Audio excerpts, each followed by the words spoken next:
You have a beautiful daughter and you have two sons, right? How are you raising your daughter, and is it any different from the way you were raised as a girl? I think that parenting in 2025 is completely different from when, you know, my parents were raising us as small children. The demographic and the whole situation is obviously different as well. So I also feel like, based on other people that I've met and other parents and families, that the parents, at least that I've been around, are so much more in tune with how they're parenting their child and how they're raising them and their studies and how they're helping them and their tuitions and so many different things that my parents definitely did not do for me.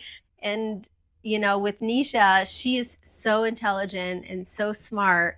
um I always tell Nisha, which is the most important thing to me, is I don't care about your grades. I just need to raise a good human being. So I can help you with your studies, but it cannot help you to have empathy. And I can't help you be a good human being. I can teach you these things, but it will be your job to apply those teachings to your life and how it affects you. And and she does, and it's amazing. She's like, her school or her section's like a team captain, and it's really great because she saw like bullying one day, and she applied those teachings of everything that we've taught our kids about bullying and keeping your eyes and ears open, and if you see something wrong, speak up. You must speak up. And she did that, and it was really nice to hear from that parent that said Nisha did like such a nice thing and Yeah. really stood up for somebody in class. And remind you, she's teeny tiny. She's like the smallest one in her grade, but I'm happy that she has the biggest voice, and Yeah.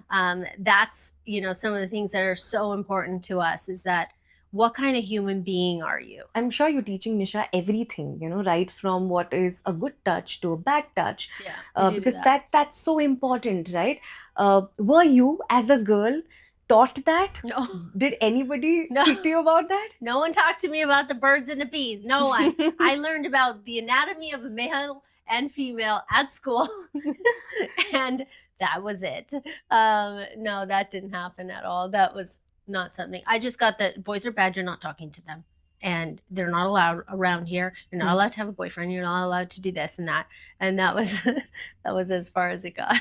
Yeah. But I think like that would be one thing that I would want to keep that channel open with my Yeah. kids, Yeah. and I would want to know what's happening, even if it makes me uncomfortable, or if it's something that maybe I don't agree with.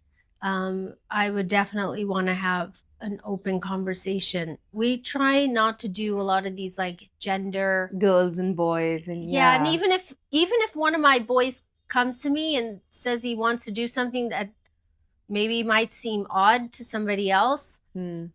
I'll give you an example. Like, my son left me a message today saying, "Can I put a star using this makeup on my face?" I said, "All right, cool. Go put a star using Nisha's makeup."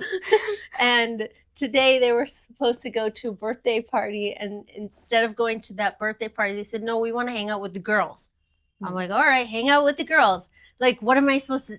I don't want to tell them that, well, you should go hang out with boys and let the girls hang out with the girls, and Hmm. leave them alone, or don't put makeup on your face, Yeah. because that's not accepted in society for you to do that. But they're having fun. It's like they're 7 years old. They're not looking at it from a gender point of view. They're looking at it Absolutely. as, oh, I can get messy right now, put a star on my face, and pretend it's like some tattoo, probably like their daddy. And I don't think that their way of thinking is like whether it's for male or female. Yeah.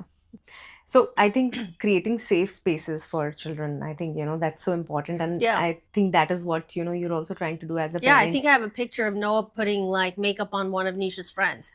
It Yeah. looks like that, anyways. Who was your safe space growing up as a girl? Who did you feel the most safe with? That's a very tough question. Probably be my friends. Mm. Yeah, probably my friends, because I couldn't tell my brother anything. He would tell my parents if I was doing something wrong. So probably them. Yeah. And what did you feel the most judged for as a girl? I don't know. These are like tough psychological questions. I have a lot of baggage. um, I think it was because I was not necessarily outspoken, but my actions were not of like a normal young lady, So Okay. my actions were, I play with GI Joes. I didn't play with Barbies. I was playing street hockey with the guys, also beating them up a little bit. I would do all these other things and always want to be outside the house and independent. So I guess it was that. Like, it wasn't like a homebody, studious young girl. Thanks for watching. If you enjoyed the video, don't forget to like, subscribe and share.